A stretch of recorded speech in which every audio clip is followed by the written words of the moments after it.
Hello, welcome to my channel, Tech Vibe. Today we are yet to look at the features that the new iOS 14 took from Android. But before we get to that, take a second to subscribe to my channel by hitting the subscribe button. Plus, you don't want to miss any part of this video. So make sure you watch it throughout to the end. Having got that out of the way, let's dive into the video. Here are all the features the new iOS 14 from Apple took from Android. iOS 14 beta download brings the first taste of Apple's next-gen mobile operating system for iPhone. Apple introduced some new iPhone software features during the WWDC 2020 keynote, including some significant design and functionality changes. Some of the features recently introduced are available on Android. Every year, Apple and Google take advantage of each other's mobile operating systems, trying to close the gap between iOS and Android. Every summer, we witness the same dance in the mobile landscape. Google and Apple unveil the newest operating systems and offer many features already available on competing platforms. We must survive in the novel age of coronavirus, technological events that do not occur when they occur. But Android 11 and iOS 14 are here, relatively timely, and they all respect the same tradition. Android 11 has many features available on the iPhone before moving to Google's operating system. In turn, iOS 14 takes on some of the software concepts already found in Android software made by Google's Android or other smartphone vendors. Also, we highlight all the iOS 14 features already available on Android. Widgets on any screen. I'm not always a fan of widgets, but most people want it. Now, Apple finally supports home screen widgets. You can add a wide variety of widgets to any screen and customize their designs accordingly. Picture-in-picture support. Speaking of things you can do by moving the screen and resizing, the iPhone now supports image-in-picture video. It has been available on Android for years, but also on the iPad. Application Library. App Library is a new way of collecting app shortcuts on the iPhone.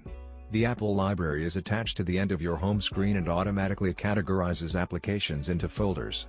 This is the place where you can easily find any apps on your phone, and you can scroll through the list of apps to mark Android's App Drawer.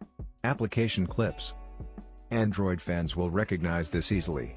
App Clips give you quick access to an important part of the app when you need it. You do not need to install the application for this particular function to work. Google introduced the idea a few years ago with its Instant Apps, but it has not yet been completed.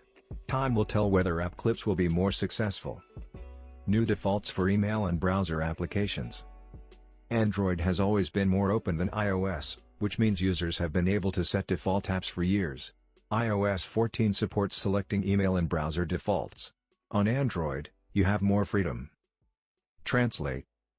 Google Translate is one of Google's best apps for smartphones and the web, and Google Translate features have been added elsewhere on Android to make it easier for people to communicate.